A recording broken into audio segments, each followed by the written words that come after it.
The scariest part of any presentation isn't the presenting, it's the questions. In London, I used to coach ad agencies in multi-million-dollar pitches, and the process was savage. First of all, they'd be chosen to put together their credentials, and they'd put together this coffee table book with all of the similar campaigns that they'd worked on. It was beautiful, and that would be sent to the client. The client would then choose 5 out of the 8 agencies. Then they'd have a chemistry meeting to see if they got on. And if they did get on and they liked each other, then they would proceed to the next round where they would be given the actual brief. Some ad agencies would put their best team on this brief, working for 3, sometimes up to 6 weeks, costing them around £250,000 just to put their pitch together. Finally, they'd get to the pitch and they'd present to the client, and that was when the moment they would lose the whole pitch because something happened in their head.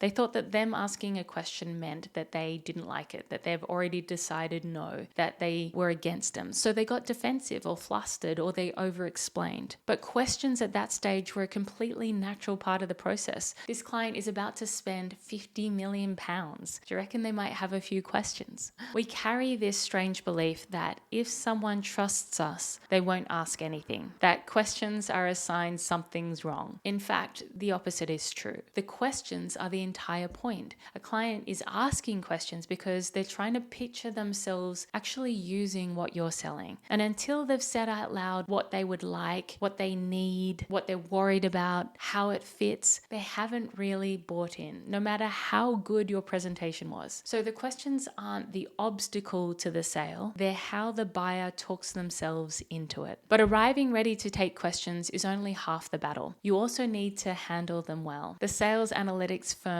Gong analyzed millions of real sales conversations. They found the top performers do 3 things differently the moment they receive a hard question. First of all, they pause. Now, we're taught from the youngest age that if someone asks you a question, you have to answer as quickly as possible. But as an adult, you want to do the opposite. You want to slow it right down, pause. And that shows, firstly, you're not scared of the question, that you're in control, and that you are considering the response.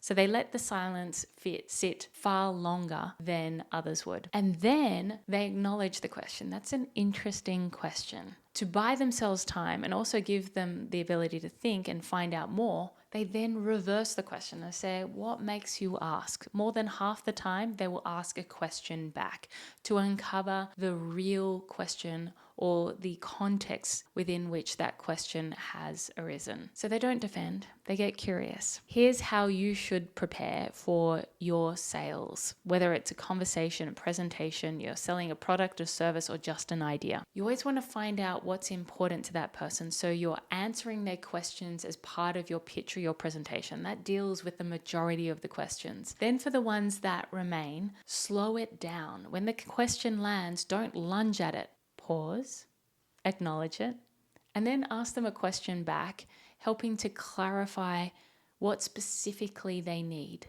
and what was the motivation behind that question. And then you can really answer that question in a much more thorough way that satisfies your audience and moves that conversation forward. If you genuinely have to check something, say for example, they ask you a question that you don't know the answer to, make sure you give them a specific time that you'll get back to them. You say, that's an interesting question. In order to give you the correct data, because it's changing moment by moment, I'll need to go away and come back to you at 4 p.m. Does that work? Now, a buyer is never testing whether your slides are good.